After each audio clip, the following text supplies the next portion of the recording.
Agustus tahun 1948, Pastor Elpidius van Nieuwhoven dan Pastor Maximus Brands datang ke Tanah Karo. Mereka mula-mula tinggal di Brastagi.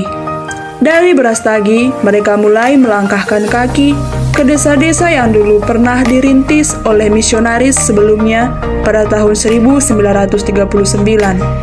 Kemudian, mereka juga mengunjungi tempat-tempat baru seperti Kabanjahe, Kacaribu, Rumah Kabanjahe, Buntu, Sukanalu, Munte, Sarindembah, dan akhirnya sampai di Tiga Binanga. 1948, didirikanlah sebuah paroki di Kabanjahe, Paroki Santa Perawan Maria. Tanggal 18 Desember 1955 diadakan permandian untuk pertama kalinya di Tiga Binanga. Jumlah orang yang dipermandikan kala itu 15 orang. Permandian tersebut dipimpin oleh Pastor Elpidius van Nieuwhoven dari Seribu Dolo. Kala itu, semua gereja Katolik di kawasan Tiga Binanga termasuk ke dalam paroki Santa Perawan Maria Kabanjahe. Pada tanggal 15 Maret 1958, dipermandikan seorang umat dari stasi Juhar. Disusul lagi pada tanggal 4 Oktober 1959. Kegiatan bermisi terus dilakukan. Pada tahun 1959, berdirilah Gereja Katolik Santo Paulus Juhar, yang diresmikan oleh Pastor Brands. Dengan berdirinya gereja ini, semakin banyak orang datang untuk dibaptis. Namun, pada tahun 1965, ada kendala dalam perkembangan gereja Katolik di kawasan Tiga Binanga. Karena bencana nasional Gerakan 30 September PKI, semangat para pastor tak pernah padam.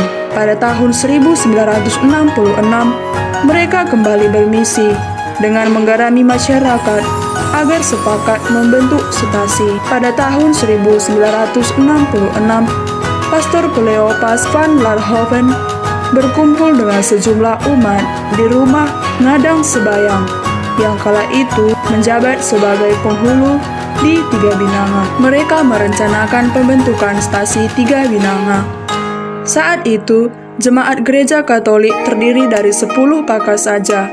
Mereka selalu mengadakan kebaktian setiap hari Minggu, dan secara rutin, seorang katekis membimbing mereka. Akhirnya umat terus bertambah, dan dibentuklah suatu kepengurusan Dewan Stasi Tiga Binanga. Gereja-gereja stasi di daerah Tiga Binanga pun mulai berdiri, seperti di stasi Perbesi, Bunga Baru, Betung, Kempawa, Kutabulu, Pernantin, dan Pamah. Melihat pertumbuhan jumlah umat dan jumlah stasi di kawasan Tiga Binanga, uskup berencana membuka paroki baru. Pada bulan Agustus 1975, Pastor Mikael dengan beberapa umat berkumpul di rumah Bapak Daud Tarigan. Pastor Mikael menyampaikan rencana Bapak Uskup untuk menjadikan Tiga Binanga sebagai paroki baru. Ternyata, rencana Bapak Uskup ini disambut baik oleh umat, bahkan mereka sangat mendukungnya. Pada tahun 1976, Bapak Uskup pun menugaskan Pastor Mikael di Tiga Binanga dan di Tiga Dereket untuk melaksanakan perencanaan pembentukan paroki baru. Pada tahun 1979, Pastor Mikael dan Pastor Simon Sinaga telah menyelesaikan pelaksanaan pembangunan paroki baru di Tiga Binanga.